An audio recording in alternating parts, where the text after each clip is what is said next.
Hi everyone. Sorry for this, for being late, really. Um, Welcome to the World's Futures Day Young Voices 2025. We're really glad to have you here. This session is brought to you by Teach the Future, a global nonprofit dedicated to embedding futures literacy in education worldwide. World Futures Day is a partnership with the Millennium Project.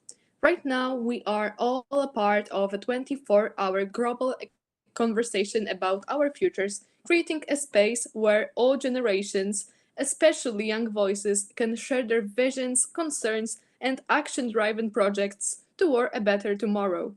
This will be streamed on YouTube, so let's make this conversation count. Share your thoughts and join the global discussion using the hashtag that I will share in the chat in a second. So, dear facilitators, take it away. Thank you so much, and welcome everyone to our session. As you can see, one of our co-facilitators is not joining us today. They are unfortunately dealing with a family emergency, and so the three of us will hold it down.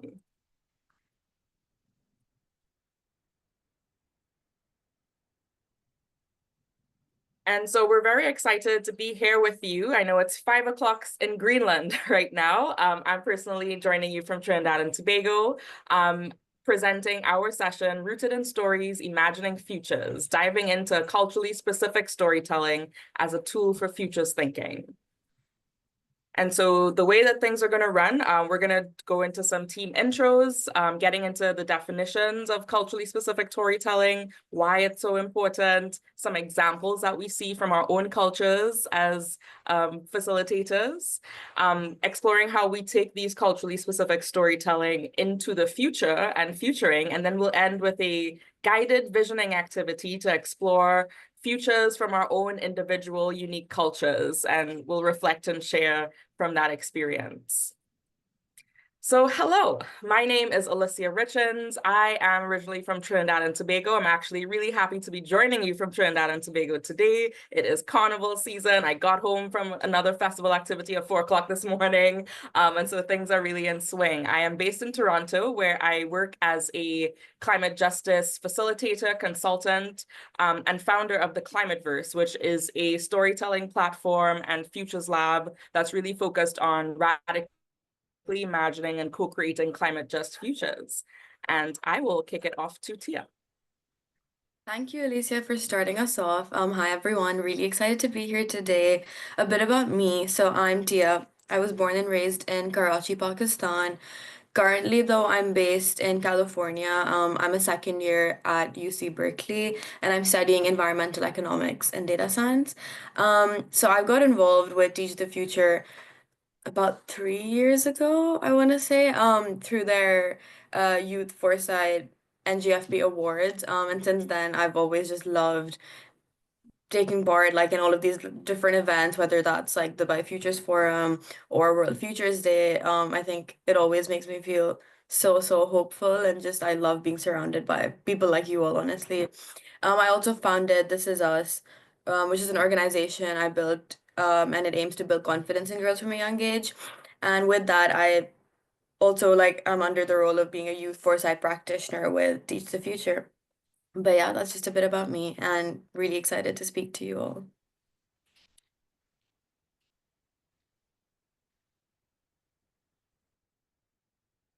Hi everyone, I'm the third facilitator of this session. My name is Manya, and my family is from South India, but I am currently located in the Bay Area, and I am in high school. So I got involved with Teach the Future very recently, but I'm more on the outreach and fundraising side. And I'm also the creator of AI Yogi, which is an application that focuses on bringing personalized yoga to people around the world, wherever they are. And I'm also an avid researcher and a volunteer, and passionate about cultural education and evolution. So that's a little bit about me. So back to Alicia to get us started on our topic for today. Yeah. Thank you. And feel free to share in the chat, your names and where you're joining from, because we do want to interact with you and get to know the folks in the room. In the meantime, what is culturally specific storytelling? So as I'm sure we've all experienced in our own lives, every culture has its own stories, narratives, myths, folklore even, which are shared as a means of entertainment, education, cultural preservation, or even instilling moral values. These take various forms, including oral storytelling, literature, music, film, theater, visual art, digital media. It's really all about the stories that come out of a specific local context that reflect, the journey, the history, the experiences, and even just like the language of different communities at different points in time. And they really hold and represent a unique or a multifaceted tapestry, I would say, across the world of experiencing, of the human experience in general. And here we have this quote from Angela Rodriguez: storytelling is at the core of culture. It is how histories are passed down, how customs are shared, and how traditions become endemic to a group. Shared culture is rooted in a shared tradition of communicating. The stories a group tells meta-communicate what a culture values. And it's not just about the stories that they choose to tell that transmit their culture, but it's also about how they choose to tell them. Does the story get to the point? Do they linger over details? How important is context versus outcomes? And so why is culturally specific storytelling so important? As we're experiencing this increasingly globalized world today that is, for the most part, for now, dominated by Western cultural norms. And we can see a certain kind of homogenization of Western values and aesthetics across the world. So the preservation of the rich diversity of stories that do still exist around the world and the storytelling traditions that come out of them, and even the cultures that breed those stories, is increasingly at risk and needs to be protected. Right? And here I have a photo of the inimitable William Shakespeare. Maybe if you can just use the reaction function to share how many of us have read Shakespeare in school.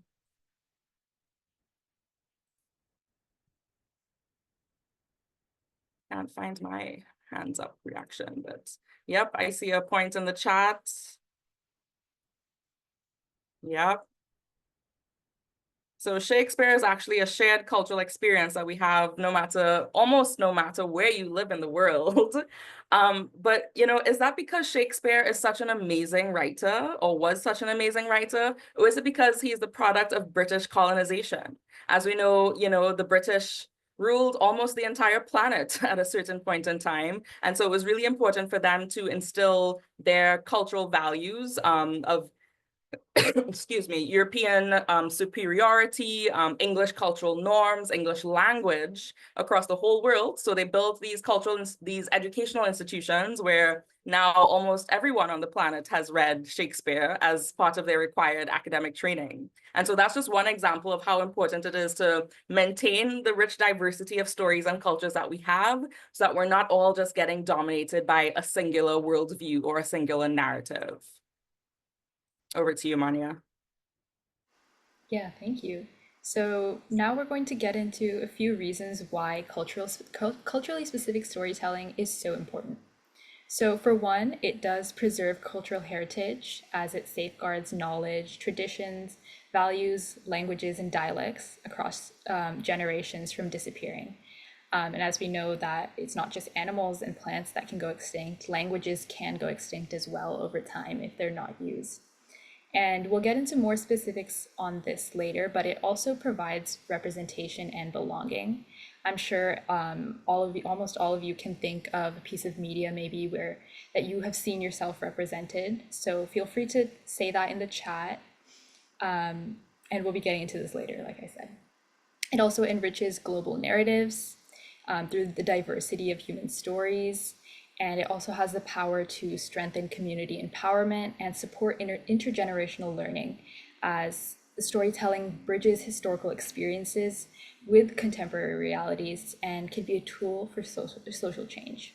And of course, it enhances creativity and innovation, as diversity and complexity is the way for us to come up with new and innovative ideas.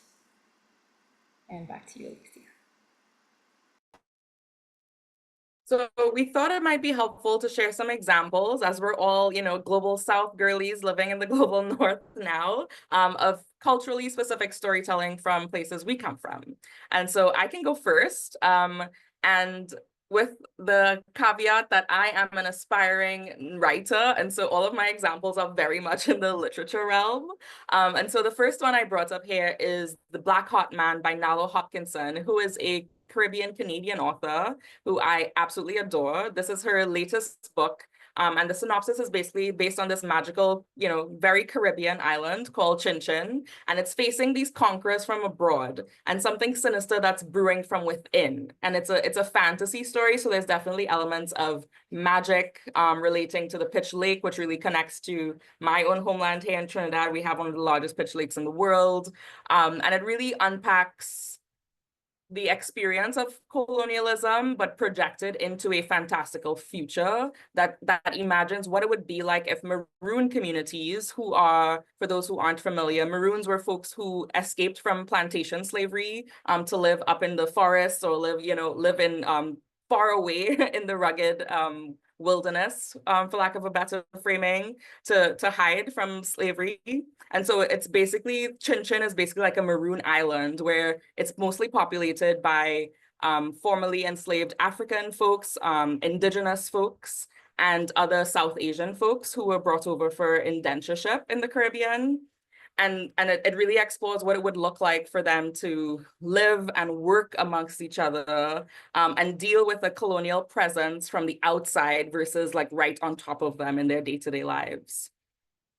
Coming out of fantasy back into real life world is a novel called Pleasant View, which is a novel in stories. And so it weaves these different experiences from the diverse demography of Trinidad and Tobago. So you're meeting with someone who was a recent Venezuelan refugee. You'd be dealing with Indo-Trinidadian communities, Chinese Trinidadian communities, Afro-Trinidadian communities, white Trinidadian communities, and seeing how all of their lives kind of interplay and intersect with each other in unique ways.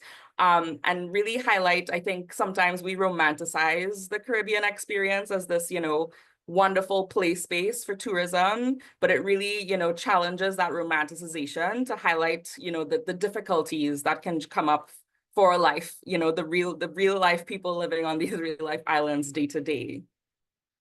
And finally, this one is a bit of a throwback. It's a classic in Caribbean literature, The Dragon Can't Dance. And this is a novel that's really telling the story of the carnival experience in Trinidad and Tobago, in a very different time than what it looks like now, but I would say a lot of those underpinning cultural themes are still in there. I love this quote in it: dance, if you're catching hell, dance, and the government don't care, dance. You woman take your money and run away with another man, dance, dance, dance. It is in dancing that you ward off evil. And it still is very much imbued in the way that we celebrate and we party and we come together for the carnival season every year, just kind of this release of inhibitions. For those of you who don't know, the root of the word carnival in Latin actually means carne e vale, which means farewell to flesh. So getting rid of, the inhibitions of our human experience to just kind of experience freedom, especially in contexts where, people were subjugated under colonialism. Thank you, Alicia. That was an incredible, inspiring experience from your Caribbean culture. So I will be moving into my cultural experience now. So cultural traditions, I would say, don't just exist in festivals or ceremonies. I believe that they truly shape how we speak, how we connect, and understand the world around us. So for me, one small but meaningful way I keep my culture present in my daily life is through jewelry. So specifically traditional earrings called jumkas. So I'm actually wearing them right now. I don't know if you can see, but they are traditionally worn for festivals, special occasions, and cultural events. But I have dozens and dozens of these in so many different colors and metals. And it honestly made me pretty sad to have to save them for a special occasion. And as I'm a high school student and I don't really wear anything beyond hoodies and sweatpants on any given day, this is a way for me to have a little bit of representation of my own culture that I carry with me no matter where I go. So I really think these small acts, whether it's fashion, language, or maybe your habits, these are ways that we can help keep our traditions alive in a way that feels more natural and personal, in my opinion. So next, Alicia, if you could switch to the next slide. Thank you. So another important aspect of my identity is that I'm a singer, specifically of South Indian classical music or Carnatic music. And this practice really strengthened my connection to my culture personally, not just through the music itself, but how it helped me engage with my heritage. So I think this happened in about three main ways. So the first is language and pronunciation. So I am trilingual. I do speak three different languages, including English fluently. But there are over 700 languages spoken throughout India, including dialects and local colloquial adaptations. And South India specifically has a very large percentage of these 700 languages. So being able to sing and chant in these exponentially improved my pronunciation and my ability to speak and understand. And as my family can certainly attest to, it certainly improved my daily conversations. And additionally, being involved in this space also meant attending a lot of cultural gatherings. So I have been frequently performing at temples and community centers over the past decade, and including my fellow performers and audience members, I'm suddenly surrounded with a group of people who really value the same culture that I do. So I think that has really helped me really grow to love and stick with this practice for as long as I have. And thirdly, I think bridging generations has been a primary theme of this connection because many of my relatives back home don't speak English fluently. And even though I am able to speak the native language, there is also that cultural and lifestyle gap, I would say, between my life here in the Bay Area and their life in rural South India. So music is actually this almost a common language as it's something we all can appreciate with and engage and listen to regardless of where we live. So it's truly become a bridge between generations. And segueing into how these traditions can really have an impact on the future. Alicia, if you could just switch over, thank you. So what I've noticed, especially in my life, is that one of the biggest challenges in carrying these cultural traditions forward is making them feel relevant. So as we know, the world is constantly changing, and that's why we're here. But younger generations can often feel disconnected from cultural practices that don't really seem to fit into their modern life. But as I've offered a few examples of already, this tradition isn't really about resisting the change, but it's rather about taking meaningful practices and finding ways to integrate them into the present. So for me personally, one way I like to actively do this is through yoga. So I am also a yoga instructor for kids in the Bay Area. But I make it a point to not just teach the poses. I also talk about the ancient Indian origins of yoga as the true practice. Certainly, as it's come to the West, I think it's evolved and taken on a lot of different forms. And a lot of people don't actually know that it originated from India. And it's still very much applicable today, which I think is another misconception.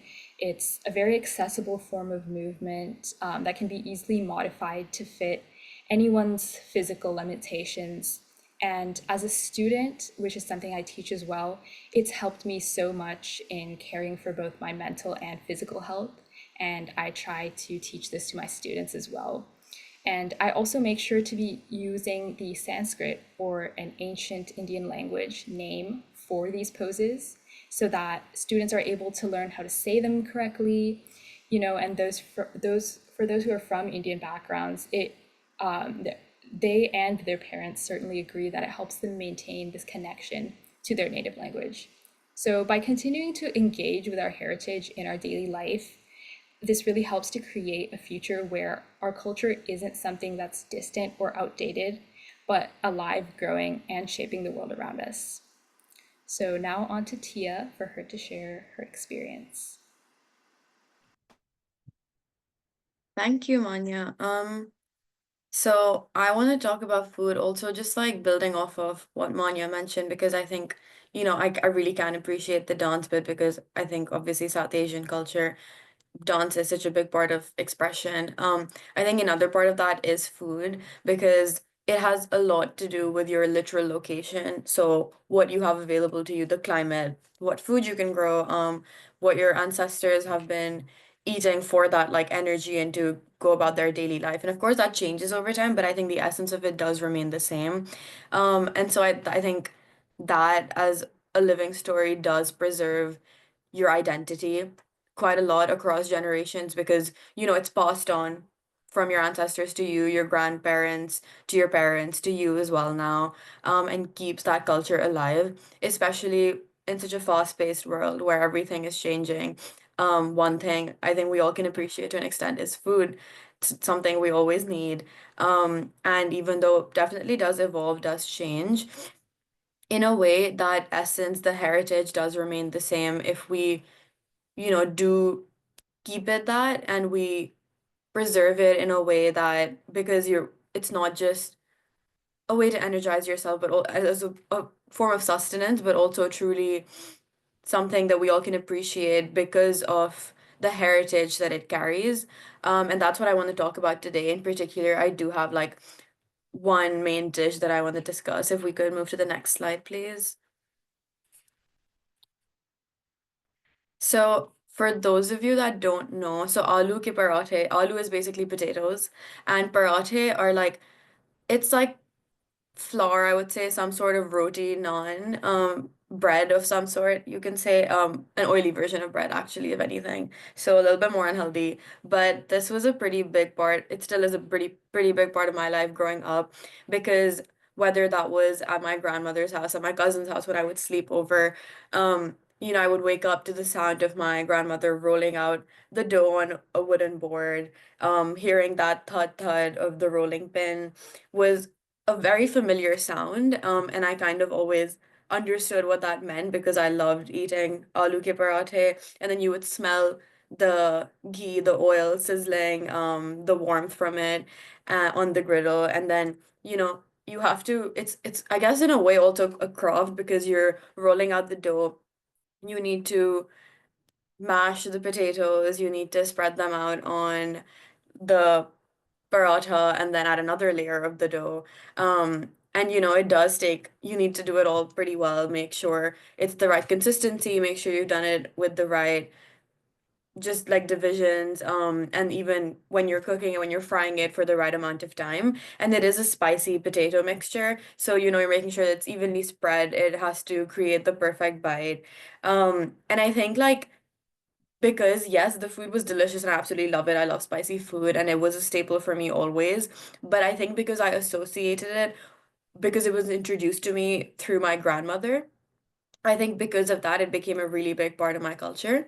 And to her, it was also a way to bring us all together. So me and my cousins, my parents, my grandparents, like it was just a way where for us to actually sit down together, bond over food and like have these lovely conversations, take a break from day-to-day life. Everyone increasingly got busy over time, but I would say this dish, being able to sit down every Friday at lunch because this was a thing. Like even when I was just in high school, always at my house, this was a Friday staple. So when I would come back from school, I would know that there was gonna be aloo ke parathe waiting for me. And I really always did look forward to that, which is why I loved Fridays. Still do, honestly. And I know that the way that I was raised, what I saw growing up has a big part to play in that. And at the end of the day, yes, the food itself is such a craft. Where it comes from, how it's passed down is such a big part of me and my life, but also what it did for me, right? So bringing me and my family together, allowing us to take that break and have these conversations. And ultimately, like I know this is something that I'm gonna carry on and continue to make in my life even later on. So kind of keeping in mind that's in a way how these traditions are passed on through generations and they become more than just a dish and to an extent a lesson. And so when I mentioned my grandmother, I think a lot of women in South Asia see cooking as a lot more than sustenance, right? It is a way for them to nurture, to nourish family, and to keep this culture alive across time and across borders. And I think this is a pretty big example of that in my life. So that's just one story I wanted to share, one dish that is important to me, not just because of how good it tastes, but also just like what it's meant to me growing up. But then also, if we can move to the next slide, please. So, in terms of like food as a storytelling tool, because that is our main topic for today, so cultural storytelling.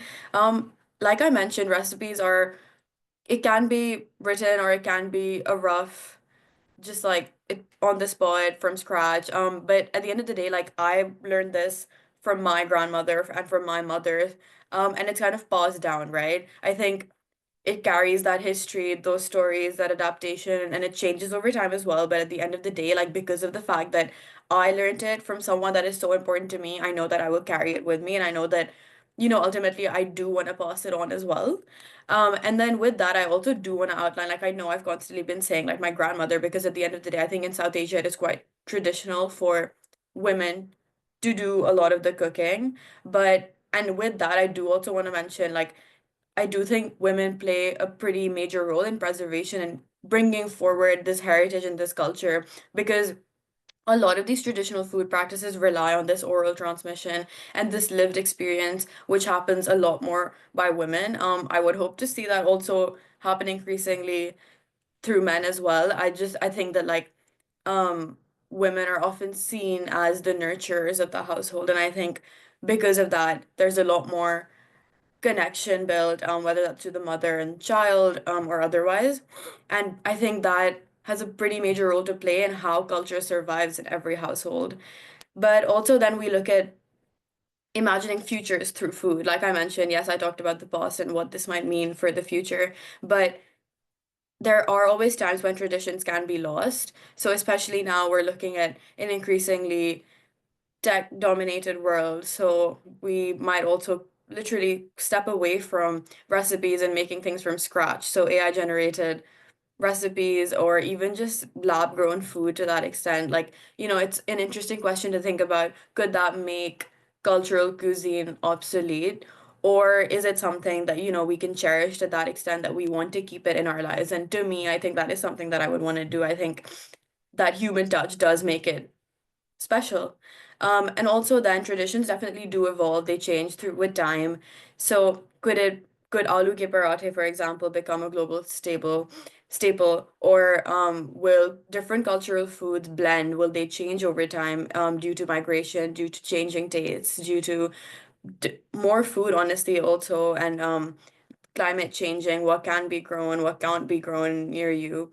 And then eventually it's just about what remains. So even in like a distant future, let's say the act of making parathas in lots of different locations all over the world, at the end of the day, we can still bring that sense of home. So for me, I'm a far, far away from home right now. But I know that like when I'm with my friends over here that are Desi, that come from South Asian backgrounds, one thing that really does bring us together is food. It's not something we find like super easily on campus, but we do make it a point to definitely go out of our way, get desi food, and it does help us like genuinely really bond. It brings a sense of home.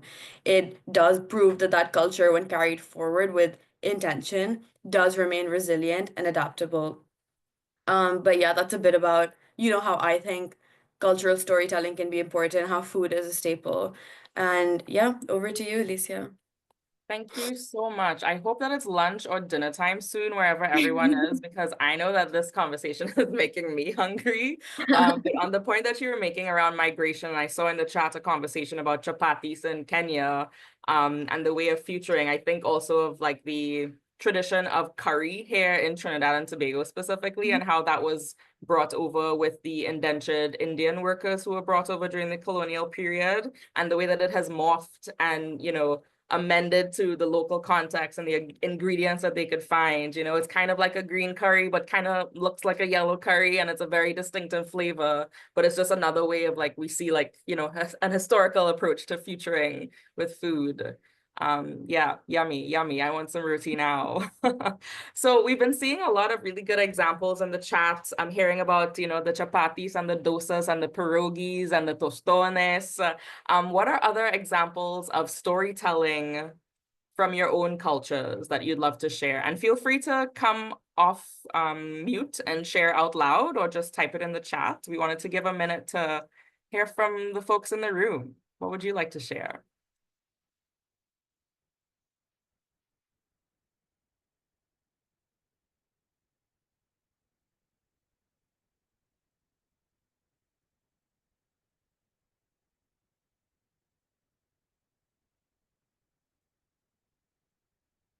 Is everyone feeling shy now? Y'all were so chatty in the chats. You guys can share in the chat or Yeah. speak up if you want. Oh, Oh, you don't have permission to unmute. My bad. I'm so sorry. So yes, please feel free to continue sharing in the chat. We'd love to hear more examples of storytelling from your cultures. Oh, Lisa just changed now you're permission, so you can speak. up. Punyasri, if you'd like to talk. Oh yes. I'm from India, and in India I'm from Kerala, but I've migrated from Kerala to Maharashtra, so it's a very mixed blend. So down in Kerala, we have food that is made using much of coconut, and the curries are a little more spiced up, whereas in Maharashtra, instead of coconut, they use peanuts. And another thing that I'd like to point out is when it comes to the cultural storytelling pattern, in South we have this dance form which is called as Kathakali and Bharatnatyam. So it is a dance form through which we share our mythological stories, which are enacted through those dance forms. And that's how I've been learning it. And when we talk about our cultures, whatever stories, mythological stories that are there, that are passed on towards the audience and the children through these dance forms. And we also have multiple movies also which have come out. Like, I don't know if you've heard about Kantara. It was a very hit movie. It was a dance form. It's a cultural folk art through which stories have been put forward. Yeah, absolutely. I'm actually from South Karnataka, so the dance form that you're referring to in Kantara is actually from my hometown. So definitely love that representation across India, because so many people, like you said, didn't know about it until a hit movie was made about it. So yeah, thank you for sharing. I really empathize with your experience as well. Is there anyone else that would like to share their experiences? Marja, go ahead. I can share because, like I said in the chat, it's really hard for me to choose some things from Polish culture, because when I think about Polish culture, it's such a wide segment of my life, so it's really hard to choose. I think we have the main area of storytelling in my culture is in media, because we have really oh my god, my English is so bad today. We have great media because we had really great filmmakers and writers, and if you'd like, I could share some in the chat box, because I have a really long list. For example, I don't know if you know Andrzej Wajda or Krzysztof Kieślewski, but Poland has a really significant filmmaking history, and yeah, that's what I'd like to share. Awesome. Thank you so much. Please do share, because I haven't heard of those folks and I'd love to explore their storytelling. Right. So next we want to, it's World Futures Day, so we have to talk about the future really front and direct. As I'm sure folks in the room are familiar, unless you're new to the community, welcome. But futures literacy is really about the capacity to imagine diverse and multiple futures, and using those futures as a lens through which we can look at the present, right? So not feeling like there is a single official future and we can just extrapolate, like in financial projections, what exactly exactly the future is going to look like, but understanding that there are multiple possibilities unfolding at all times that should inform the way that, we take action in the present. And so culturally specific storytelling can make futures more tangible, makes them more diverse and inclusive, and allows for diverse audiences to imagine themselves into futures in a space that often presents a dominant monolith. Like even if you look at sci-fi in the dominant sense, it's still very, like we were talking about at the beginning, very much dominated by kind of Western values and norms and ideals and ways of being. And so making sure that we are projecting our diverse cultures into the future is also very important, right? It's not just going to be a few, not so diverse people and robots. There's going to be all of us there. And so how do we, claim our stake into those futures? And so now we'd like to kind of dive into a guided visioning activity to help us each kind of think from our own unique cultural standpoints, what could a future look like from these different vantage points? So if you're comfortable, feel free to, close your eyes, take a few breaths in and out. And first, we're going to root ourselves in the present. So think of a cultural tradition, a story, a practice, or a value that's deeply meaningful to you in your culture today. It could be, a language or a dialect, a way of gathering, a spiritual or artistic practice, a small daily ritual, a recipe, a food. Picture it vividly. Who is involved in that right now in the present? What does it feel like? What does it look like? Taste like? Hopefully I'm not making you too hungry if you're imagining food. Then we're going to project this feeling, this artifact, this experience into the future. So with your eyes closed, we're jumping from 2025, 75 years into the future, where it's 2100. And this cultural element that you have been imagining has evolved. It's adapted, it's flourishing in ways that fit the world of the future, whether you think that it is a tech-driven future, whether you think that it's a future that, that connects us more directly to nature, whether you think it is a dystopian future, utopian future, a protopian future. This cultural element that you're holding on to is still there. What do you think that this cultural element would look like in the future that you're imagining? How has it transformed with technology or environmental changes? Who is carrying it forward? How does it shape society?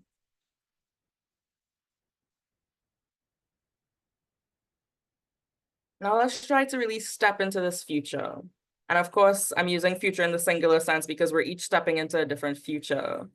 What do you see, hear, smell, taste, touch? How are people interacting with this tradition now in 2100? What emotions is it evoking?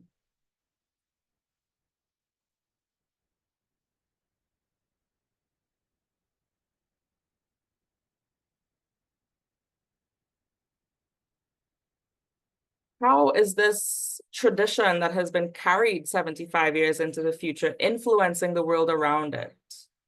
Has it spread beyond its origins, beyond your specific location right now? Has it connected with other traditions? Is there some sort of cultural merging that happened with it? Has it sparked new movements?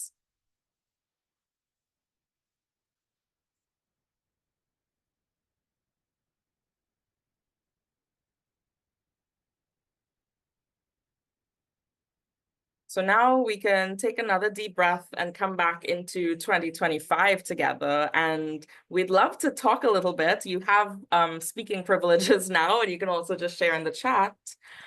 What surprised you about your vision? Or if you feel comfortable sharing, we'd love to know exactly, or, some little detail about the vision that you envisioned yourself. What did you see?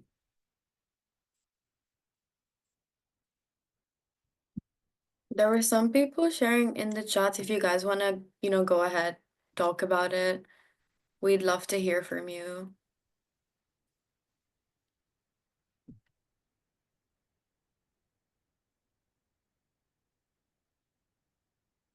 Seeing if Hi, Audrey yes, hi, I'm Christy. I just wanted to share that please.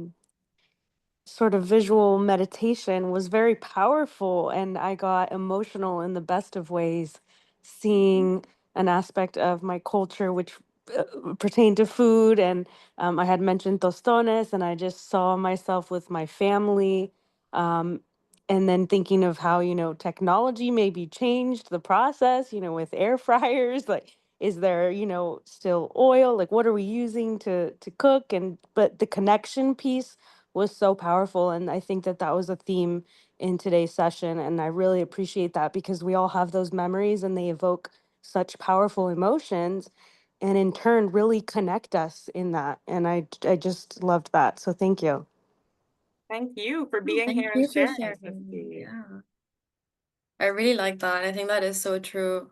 Like even you mentioned air fryers. I didn't really think of that as like a step towards the future, but like it really is. Like who would have thought?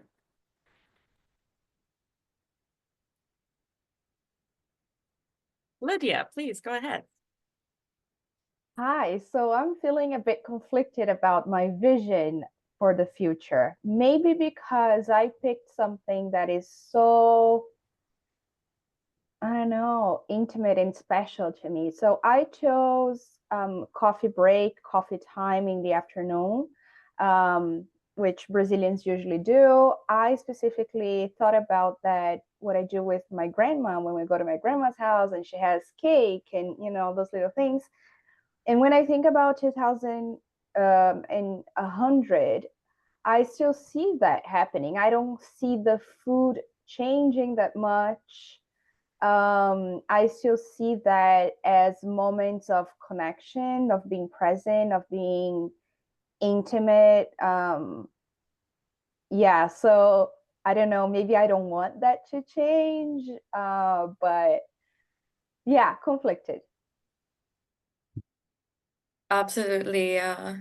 That is so true. No, Really I get that. relatable and understandable. Yeah, sorry, go ahead, Tia. No, yeah, I think like I agree. It's hard to imagine those changes because you know, there might be like I don't know, technology could play a big part or life could change in a way where our schedules change and so on and so forth. But I think there's some things we want to carry and one like we mentioned, futures is meant for you to imagine and envision a wide variety of what can be, and you have a role to play in that. And so carrying forward traditions that think are important to you and valuable, carrying that forward always so important. Yeah, and if I could add something as well, I think we definitely see this mindset of needing to work constantly in the West. So I really appreciated that you brought up a point that centers more around family and that value of connection, as of course connected to food, which I think most of us can really have a very strong connection to. So I just wanted to add that I really appreciated that type of response that you provided. Yeah. Was there anything else anyone wanted to share? I'll leave it open for another minute. Anything that surprised you Hi, about the vision that came up? Oh, go ahead. hi, I'm Katerina from Greece, in Europe. Uh, and one tradition, we cherish a lot here in Greece is, again, with our families going to the beach, during the summer because it's very hot and we go there to relax, to rewind and all that. And unfortunately, thinking 75 years ahead, the climate crisis is unpredictable, I think. And that triggered me to think about the more dystopian future than a thriving one, unfortunately. So yeah, I think that some cherished traditions are in danger of what's foreseen with regard to our Mother Earth and the climate degradation. But this is also a way to further, energize my actions. Or I'm already involved in some, local movements fighting climate change. So, you know, thank you for infusing this renewed agency to do something about it through Thank you these so much for experiences. sharing and for bringing up the context of climate change, which is, of course, lurking in everything that we're talking about. And I think it's important to broaden how we think about our response to climate change as not just like technical solutions and, renewable energy, but like how does culture move us forward into different futures? How does culture maybe help us get more ambitious on climate action? And what can endure because we're holding on to culture?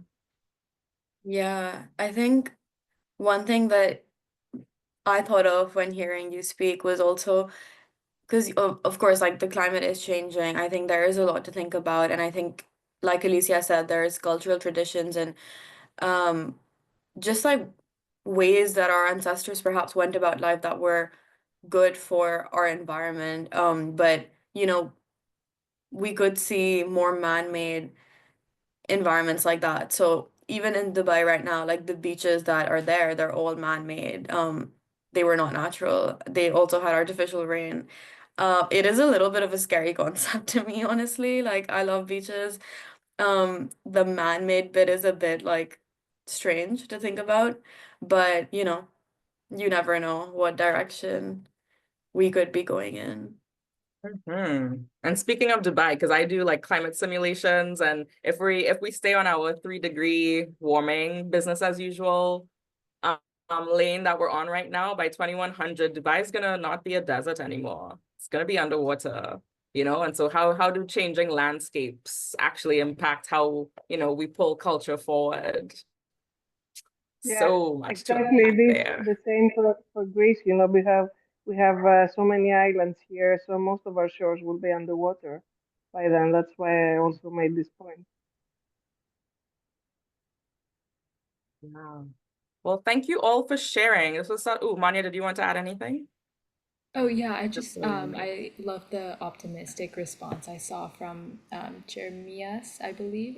Sorry if I'm pronouncing that incorrectly, but I just thought it was interesting that they brought up how they have a significant Italian influence in terms of food, but still have the influence of food from indigenous peoples. So yeah, it's just kind of this blending of cultures kind of reminded me of I think a lot of fusion foods that I think I've been seeing both here and back home in India, combining different both traditional cultures and I think Tia might also have heard of this, but more of a desi style Indian kind of pasta, where instead of perhaps Italian marinara sauce, you have like spicy tomato ketchup and vegetables in your pasta. So I think when you might have opened your lunch when you were really little, you might have been, I think I certainly had the experience of being kind of embarrassed that I didn't have the typical Italian pasta because my mom wanted more vegetables in there and also didn't exactly know what Italian food was at that current age. But I think it's another just valuable experience that speaks to all of our different cultures and how they come together. Yeah, and I think it really underscores, the message that we are bringing here today, that the future is not determined yet. And there's so much that can happen and change and shift and morph together in ways that maybe we can't even imagine yet. So we thought it would be helpful, as we've gone through this guided visioning activity, you can take from this whatever you'd like, whether you want to go journal about it or write a poem or draw or scribble. Write a short story based on the vision you saw. We would love to hear about it. But we wanted to share some examples of futuring culturally specific storytelling into the future that we could share to dive into. And the first one that came to mind for me when we were talking about this is the Binti trilogy by Nedia Korafor, who is not quite an Afro-futurist. She's an African futurist. And, the Afro and African futurist tradition is all about making sure that we're imagining like Black people into the future. We have this quote by Hodari Davis: as long as futurists are crafting futures that impact Black futures, those futures will be anti-Black unless they include the voices and perspectives of Black people in their design and in their execution. And what I loved about the Binti trilogy, it's set in a future where humans are traveling through space and interacting with other like alien species. And so Binti, the main character, gets into this really prestigious university that is its own planet out in the out in the universe. But she's from this community that's very kind of resonant with Namibian culture today, that's very desert oriented, but they're connected to the outer space communities, but they're not as connected with other humans on the planet, as in they don't use like cell phones and the internet. They have like their own even more advanced technology, and they kind of stay out of like the rest of human society's nonsense. And I thought it was like so interesting and unique how we could like project such a unique perspective of how we could engage with others and develop technologies that and still preserve like really old cultural traditions, you know? And even in this conversation, I was thinking of a second one that I'm gonna slip in really quickly. It's called The Midnight Robber by Nalo Hopkinson. And it's basically like it's a colony, it's a Caribbean colony in space. But it's actually like super run by this like AI technology that connects everyone, and they all have these Siri-like technologies that they can use to help with each other, and it's called Granny Nanny, and they still speak in this like melange of like Caribbean dialects, and it was just so rich and so interesting thinking about these different specific pieces of our culture, whether that's language or communication, that we can project into different futures. Yeah, and I wanted to share my vision as well. So I think fashion is a big part of my identity in my life. And I brought up jewelry earlier, but I've also seen a new wave of fashion brands that are blending South Asian embroidery and fabrics with more Western silhouettes, as you can see with like the trousers and the shirt here in this picture from this brand I found. And I think it's really interesting that the new generation is creating pieces that both honor tradition while adapting to these contemporary styles, because these unique designs are really able to show the richness of craftsmanship in South Asia, which for those of you who don't know, is mostly, obviously it's changing now with the era of technology, but traditionally it's very much handmade, hand stitched, hand embroidered, handcrafted. And these arts are slowly dying because of industrialization. But I think brands like these are able to emphasize these traditions in a globally relevant way and also ensure that these techniques remain alive and valued in the future of fashion and consumerism. So I took this quote off of this website of this brand, and it's called Labyrinth Dav, I believe. And they say that the future of fashion isn't about choosing between heritage and modernity, but about weaving them together. And I think that really highlights a key theme of our presentation today.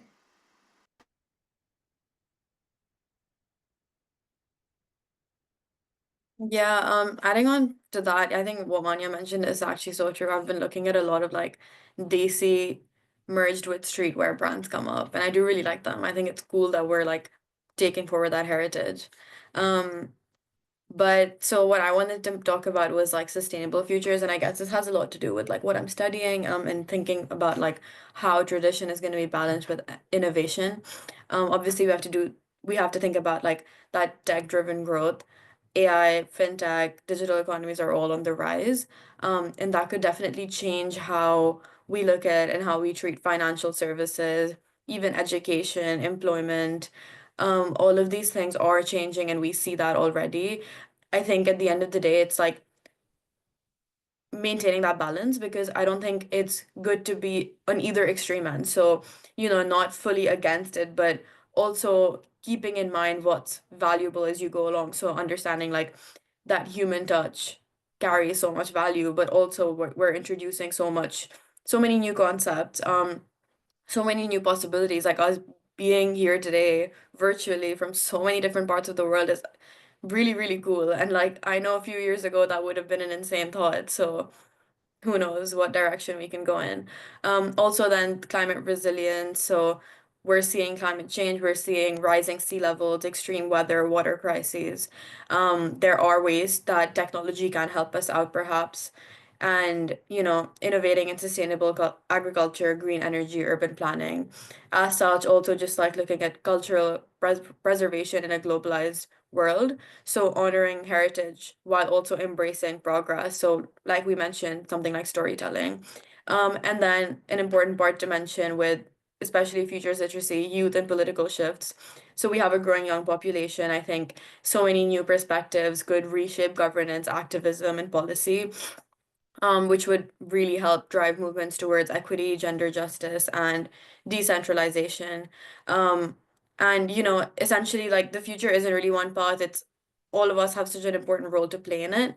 But these are just some things that came to my mind with the visioning. But I think with that, Alicia, if we want to move towards opening the Yeah, floor. we just want to underscore that the future is not set. It's shaped by our choices and our imaginations. And so the traditions that we cherish today can be powerful blueprints for the world that we want to build. Thank you so much for being such a wonderfully engaged group. I think we have maybe like a minute or two before we get kicked out into the next session. If anyone had questions, feedback, comments, we really welcome it. And here's our contact info if you ever want to get in touch.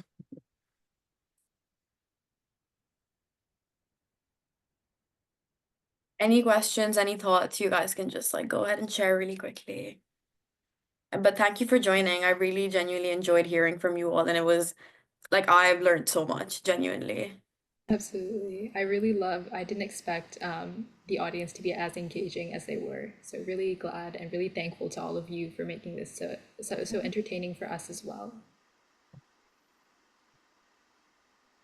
This was so much fun, and hopefully we see each other soon somewhere online or in the future. Yeah. Yeah. Obviously you guys feel free to contact any of us. I leave my email in the comments. Would love to talk to you all further and collaborate as we move ahead. But thank you guys, learned so much and so happy to have been here today.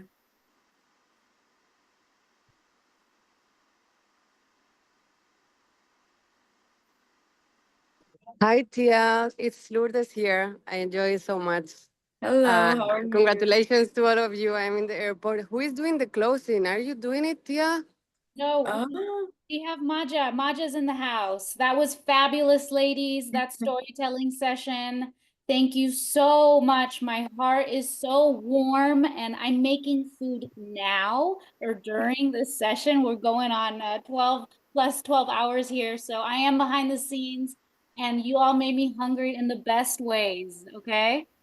So now let's pass it over to Maja, who will close the session, and we'll get started on the next one.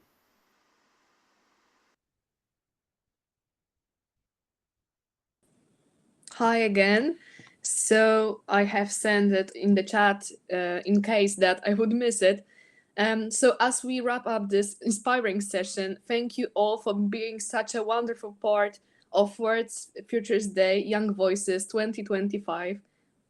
Your perspectives and participation have made this conversation truly meaningful. The journey doesn't end up here. New facilitators and fresh conversations begin at the top of each hour, so you are welcomed to stay and continue exploring future possibilities with us. And thank you all for being such a wonderful audience and being so active in the chat. It was great to meet you all and learn about your traditions and the importance of traditions in the future. Thank you all. Thank you, thank you, thank you, Maja. I'm going to share my screen. I'm going to try. I've attempted many times now. While I share my screen, Maja, if you can introduce the next session and